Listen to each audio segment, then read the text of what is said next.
Michael is my son, and but I want to start with this scripture. Be imitators of God, therefore, as dearly loved children.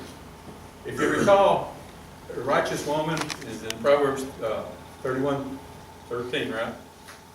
And for a man, it's Ephesians chapter 5, which we get the word about fathers.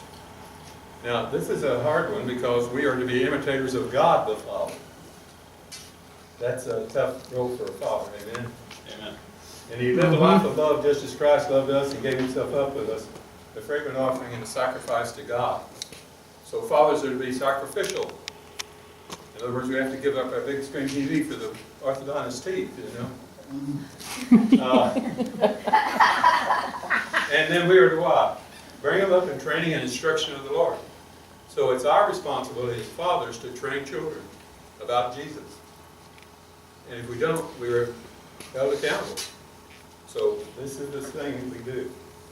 But at this time, I'll just introduce this guy, who's taller than me. And the only time we wrestled, I broke my arm, and we quit doing that.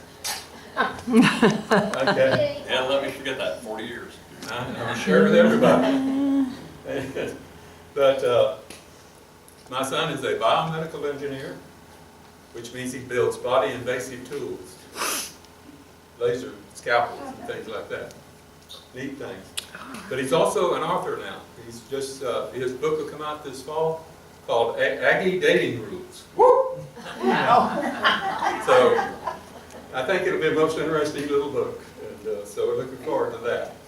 So it'll be at Barnes and Nobles and other places. So it's coming out pretty quick in September, hopefully right before school starts.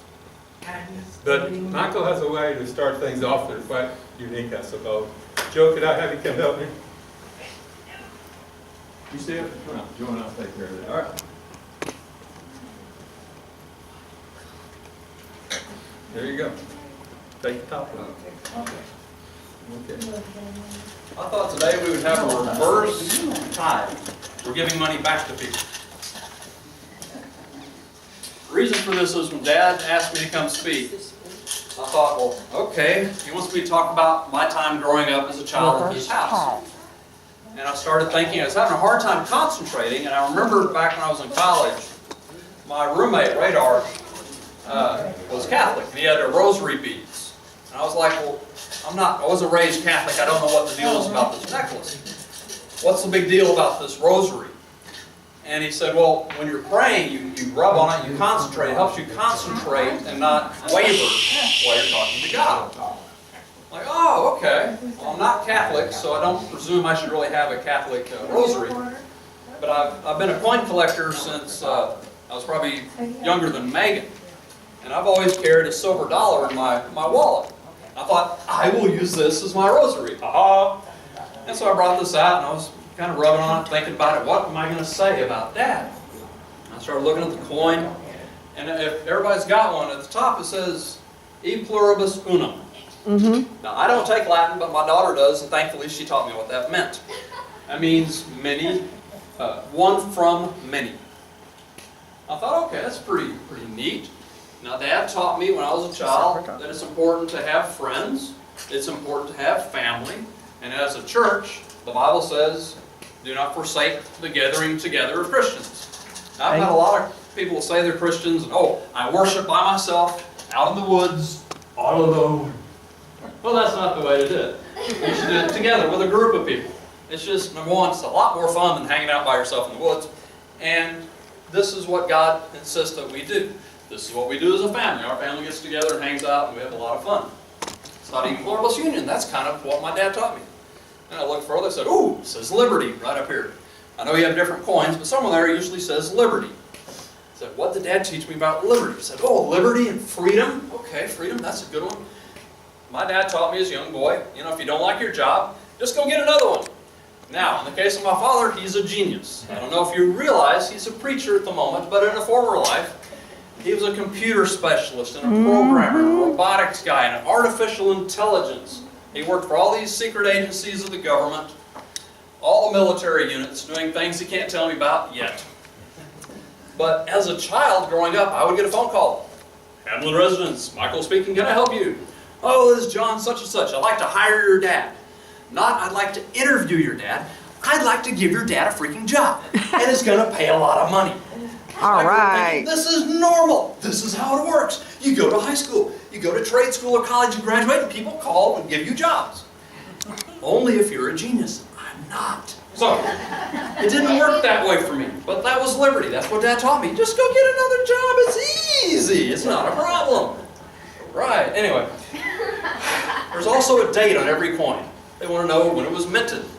My dad is probably the king of the 10,000-foot view planners. He can come up with a plan, and then he'll arrange 400 or 500 people, like with the candy rolls. Dad doesn't roll all those himself. There's networks of people, and then he delivers them to thousands of kids.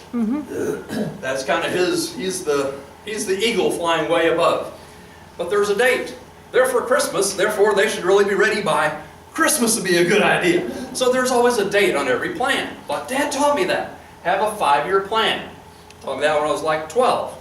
Okay, kind of strange timing, but by the time you're 17, you should be a captain of the swim team, you're getting ready to graduate, college will be in lockdown, you have a plan. Oh, that's good. What's on the back of the coin?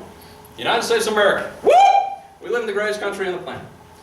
Amen. My dad had offers to work in, I think, the Philippines, Japan, pick a spot in Europe, Canada, Mexico, doesn't matter. He could have worked anywhere on the planet he wanted to, literally. So he said, wherever you're planted, grow. Don't hate where you're at. If you do, move. If you like where you're at, be proud of where you're at. Oh, okay, I'm proud. I'm an American. I was born here.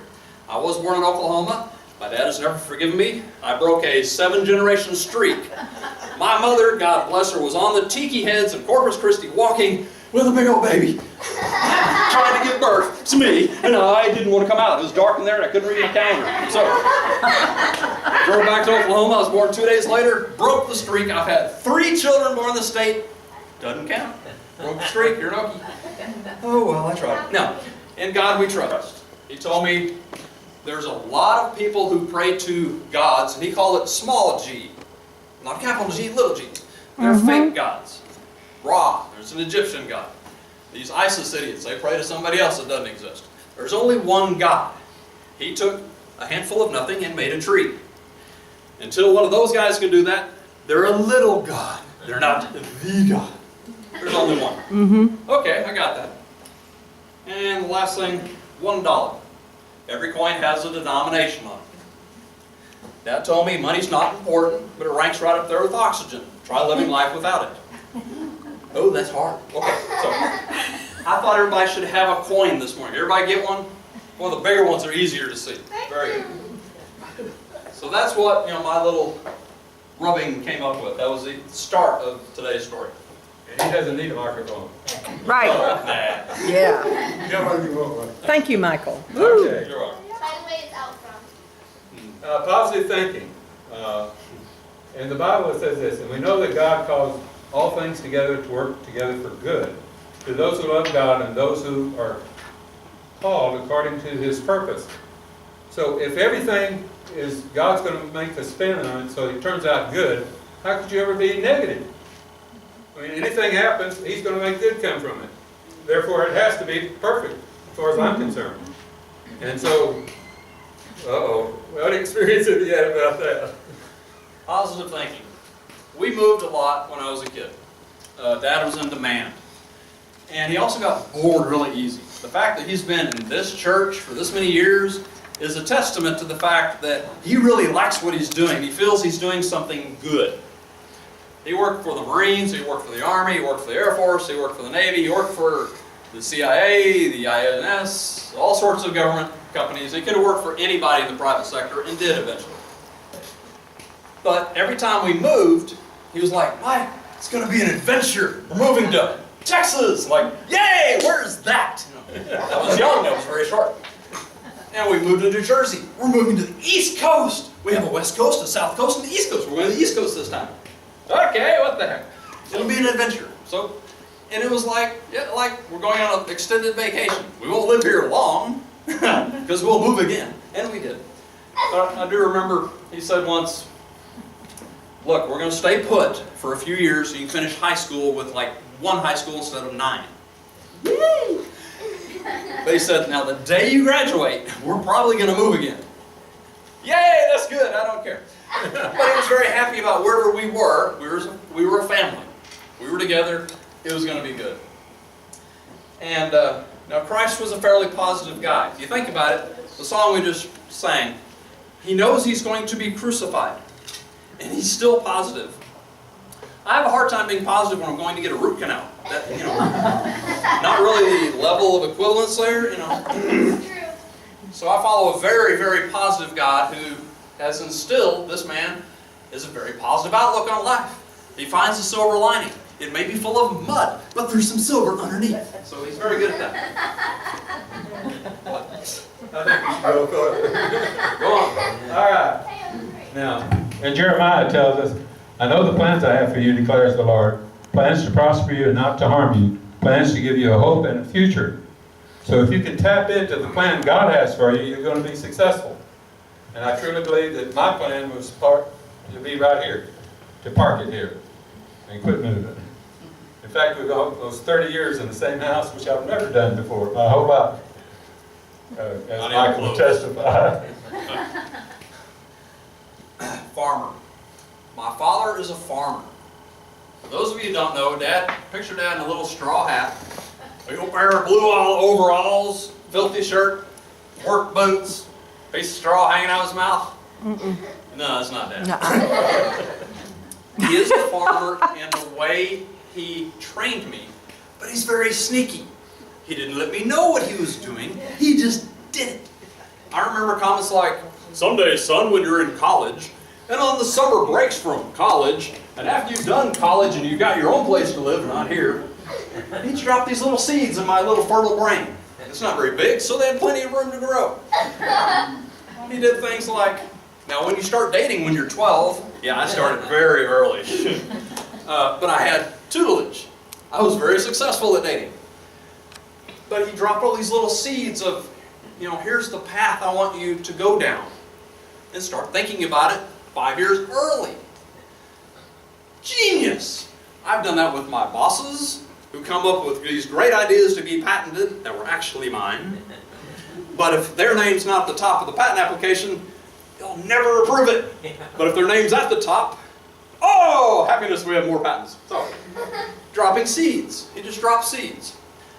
Christ's Bible to us is a bunch of seeds. You learn a little passage here, you learn a little passage here. I love Jeremiah 29:11.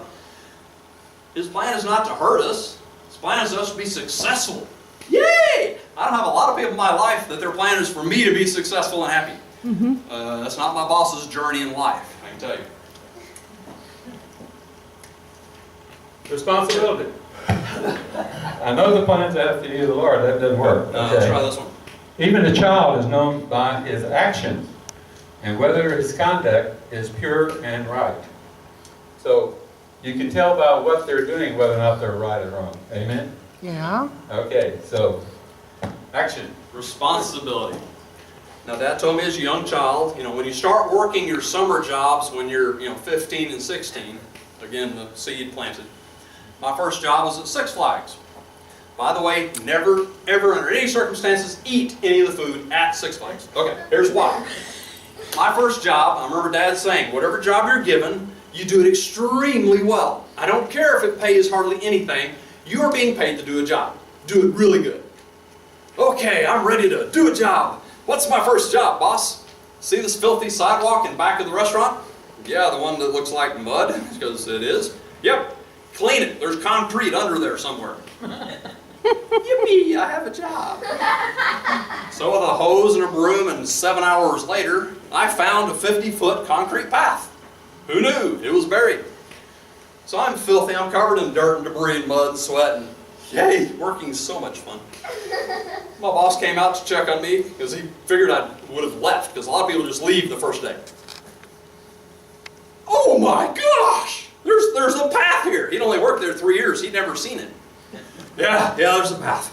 Can I have lunch now? He's like, that's fantastic. I'm going to promote you to chef. Oh, goody. Okay.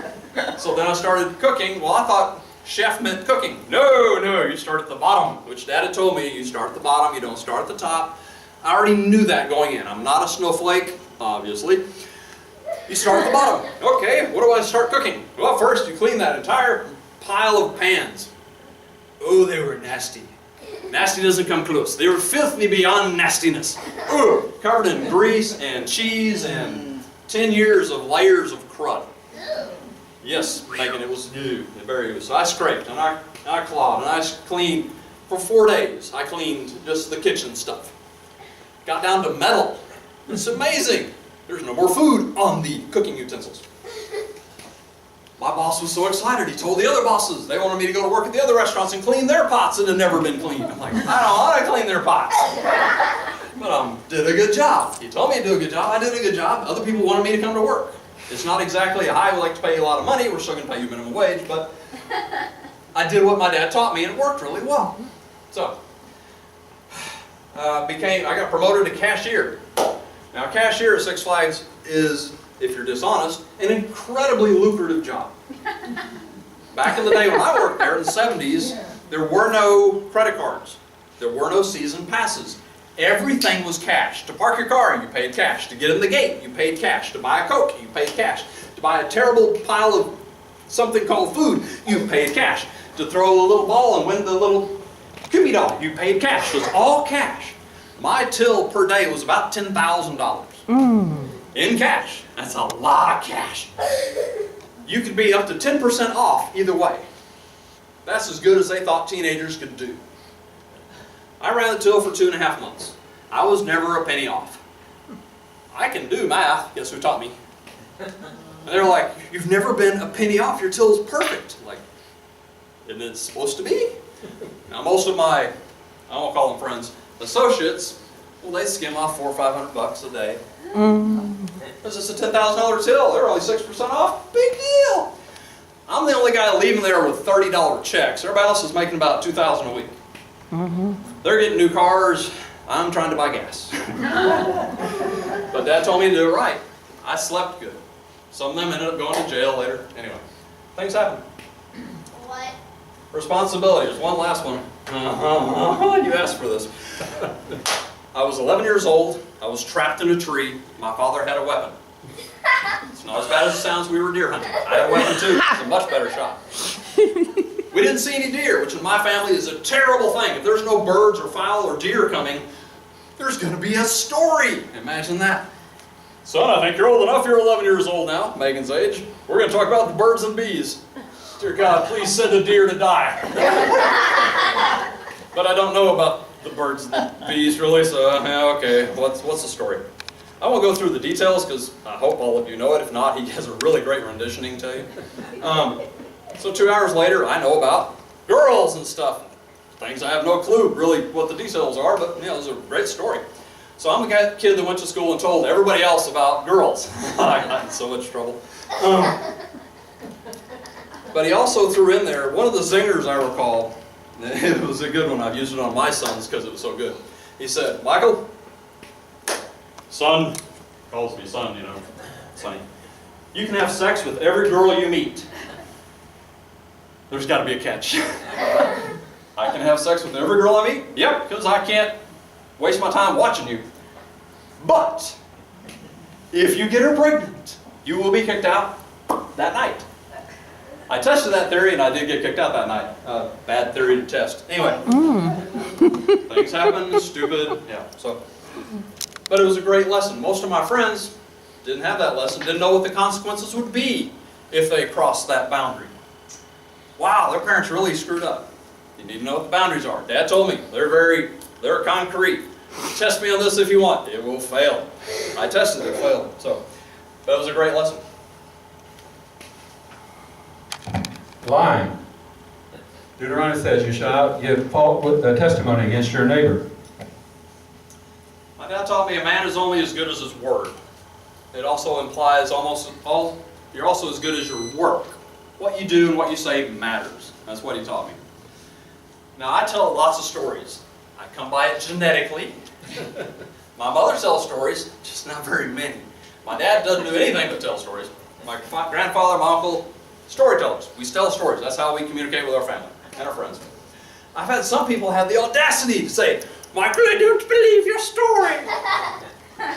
Well, I'm telling one story, and we're at a family gathering, Jennifer's family, and her sister and brother and dad are there, and I'm telling this story. When I went to college late. I went to college at the right time, and I took a 12-year spring break, and I finished up at A&M in my 30s. So I'm kind of the unusual student. The old guy. I was the old guy at school. Yes, I was older than some of my profs, which is painful in so many ways. Anyway, my roommate, named Radar, had a girlfriend. He really liked her. Her 21st birthday was coming up, and he wanted to buy her a dozen long stem roses, but he didn't have any money. And of course, I didn't have any money to give him any money to help his girlfriend. So he's like, well, help me, Michael. You're creative. You can do something. Help me.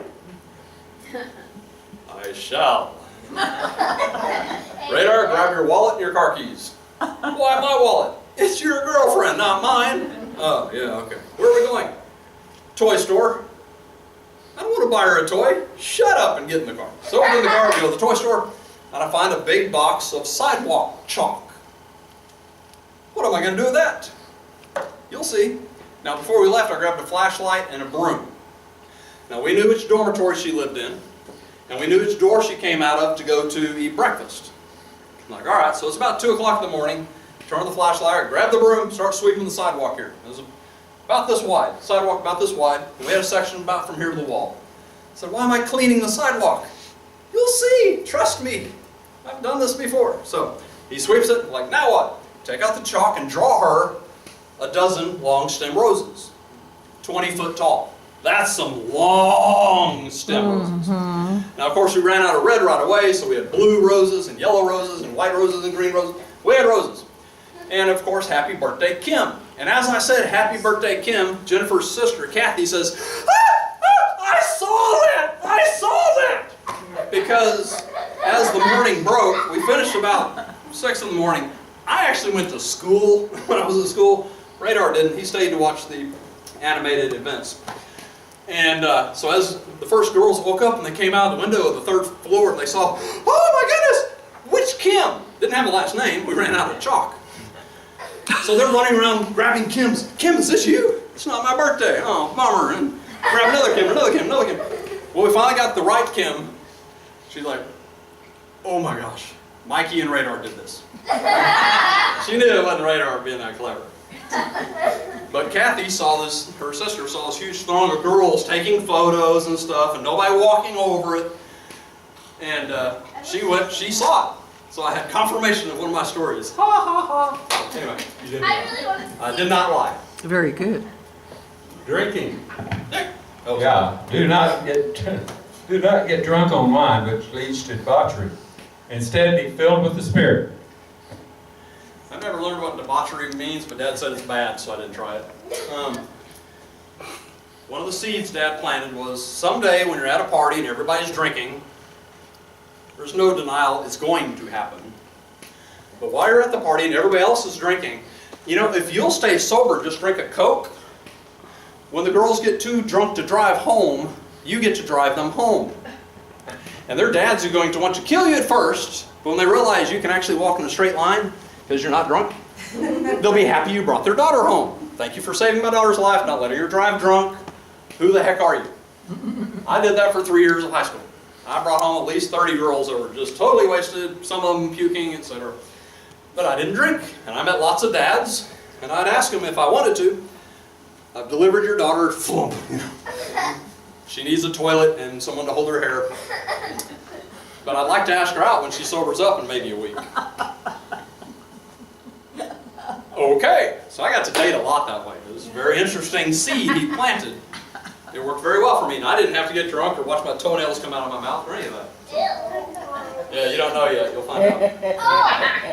You better not find out. I don't want to. I don't Scary girl's friend's dad. The dad was the scary one. But now this is what the Lord says.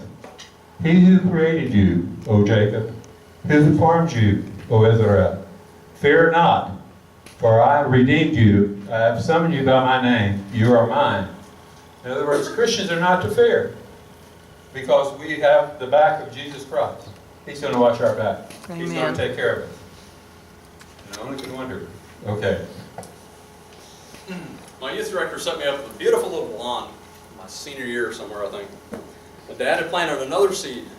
Someday, you're going to go pick up a girl, and her dad's going to be cleaning a weapon. I'm like, well, that's not good. He's like, no, no, no. You're going to handle it well because you're going to think about it before it happens. He told me this when I was 15. I hadn't even started driving yet. Well, I'm 18 now, and I'm going to Amanda's. Ring the bell. One of her brothers lets me in, and I walk in, and about from here, there's a table. There's Dad cleaning a shotgun. I'm like, oh my gosh, my dad's a genius. Hello, sir, Michael Hamlin. I'm here to pick your daughter, Amanda. Yeah, right. Okay, going to action. So I walk over, take the gun from his hand, which Dad said would be real easy because he'd be confused. He's expecting young boys to run in terror. I took the gun out of his hand, just like my dad taught me. Looked down the barrel. Oh, still need a little solvent. We got some powder residue. Oh, okay, here's some solvent. So I took the solvent. I knew how to clean guns. I've been cleaning them since I'm 10 years old.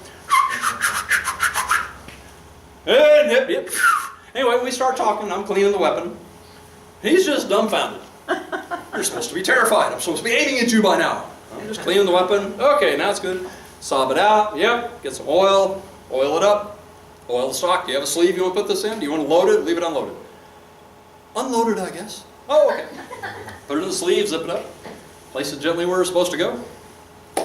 Any instructions? You know, we need to be home by 9. She says she has to be home by 9 on dates. 7. Not much time. You stay. Midnight's good, boy. You're okay. Midnight. Midnight. I usually go to bed at 11. I get up to swim at 4. Is 11 okay? Yeah, 11's great. Have fun. Here's $10. Sweet, this works better than Dad told me. Dad told me I was going to get money. Okay. Amanda's like, you're alive. I'm like, yeah, I am. He gave me money. So do something. So anyway. Moving on. How to treat a lady. Husbands, love your wives, just as Christ loved the church and gave himself up for her. So how would you treat a lady based on God's wisdom? Children learn by seeing. Yes, you do too. They learn some by hearing, but they mostly believe what they see. I watched my father hold my mom's hand He still does. and being happy about it. I watched him open doors for her. And unlike some of the girls I dated who would take the door, slam it, and open themselves and walk in, my mother would walk in, not even reach for the door, knowing Dad would hold it until she got through. Okay, that seems to work out good. The key thing I remember is seeing Dad with a group of guys, like at my great uncle's 50th. We're down in the basement, all the dudes are in the basement. I can't see because there's so many cigars being smoked, there's liquor flowing everywhere, so I got my first drink. That was so good. Anyway, I hear my dad talking about my mom. She's such a great cook, does such a good job with the finances, she takes care of the bills. He's complimenting my mom in front of 100 people. Mom's not here to go, oh, thank you, sweetie, that's so nice. She's nowhere around. My dad is complimenting my wife in her absence. Wow, he's not going to get squat out of that. That must be the way you do it. So another seed dropped in my fertile little brain. That's how you treat a lady. How did you have that? So that's how you do it.